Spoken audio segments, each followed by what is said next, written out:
IPL এর play অফের অঙ্ক এখন জমে উঠেছে।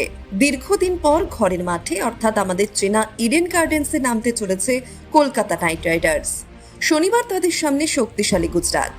অঙ্কের বিচারে কেকেআর এখনো প্লে অফের দৌড়ে টিকে রয়েছে, কিন্তু গুজরাটকে হারাতে ঠিক কি মাস্টার প্ল্যান সাজিয়েছে নাইট শিবির? রচিন রবিন্দ কেন হঠাৎ দেশে ফিরে গেলেন, আর বরুণ চক্রবর্তীর চোটের কি খবর, সব জানাবো আজকের ভিডিওতে। গুজরাটের প্রধান শক্তি লুকিয়ে রয়েছে তাদের প্রথম 3 ব্যাটারের মধ্যে, সাই সুদর্শন, শুভমান এবং যশ বাটলার। রান তোলার আসল দায়িত্ব এদের কাঁধেই।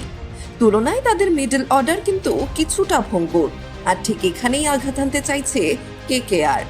ম্যাচের আগে কেকেআর পেসার কার্তিক ত্যাগী জানিয়েছেন তাদের পরিকল্পনা খুবই সহজ, যত দ্রুত সম্ভব বিপক্ষে টপ অর্ডারকে সাজঘরে ফেরানো। কার্তিকের কথায়, এবারের আইপিএল পাওয়ার প্লেতে আমরা বিশেষ সুবিধা করতে পারিনি, তাই নতুন বোলার এসে যতগুলো উইকেট নেয় ততই ভালো। শুরুতেই যদি 2 ওপেনারকে আউট করতে পারি তবে আমরা অনেকটা এগিয়ে যাব।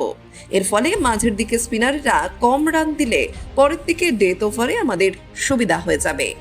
এবারের আইপিএলে যেখানে জোরে বোলারেরা প্রচুর রান হজম করছেন, সেখানে কার্তিক ত্যাগী কিন্তু নিজের বুদ্ধি কাজে লাগিয়ে বেশ মিতব্যয়ী। কি পরিকল্পনা ছিল তার? কার্তিক জানিয়েছেন আইপিএল এর আগে বাড়িতে থাকার সময় থেকে তিনি পিচ এবং প্রতিপক্ষ নিয়ে ছক কষেছিলেন। কোনো মাঠে ভালো পিচ পেলে বেশি করে শর্ট বল করা এবং মন্থর পিচ থাকলে স্লোয়ার দেওয়াই তার প্রধান অস্ত্র।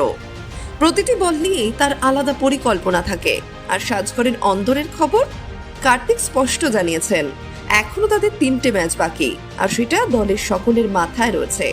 কাদের বিরুদ্ধে খেলা, কৌশল কি হবে, সব নিয়েই আলোচনা চলছে জোর কদমে। এবার আসা যাক স্কোয়াডের গুরুত্বপূর্ণ আপডেটে।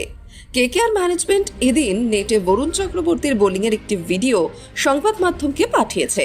তিনি বল করা শুরু করেছেন, তবে তার পায়ে চোট থাকায় চিকিৎসকেরা কড়া নজর রাখছেন।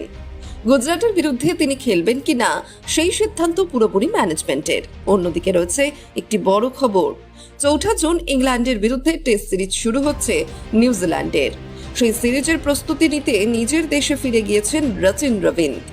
আশ্চর্যের বিষয় হলো, বারবার অলরাউন্ডার বা স্পিনারেরা ব্যর্থ হওয়া সত্ত্বেও গোটা আইপিএলে কেকেআর তাকে একটি ম্যাচেও খেলায়নি। একবারও রচিনের নাম ভাবা হয়নি।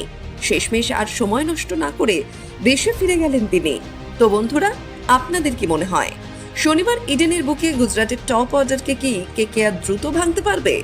কেকেআর কি পারবে প্লে অফে নিজেদের জায়গা পাকা করতে? আপনাদের গুরুত্বপূর্ণ মতামত অবশ্যই কমেন্ট করে জানান।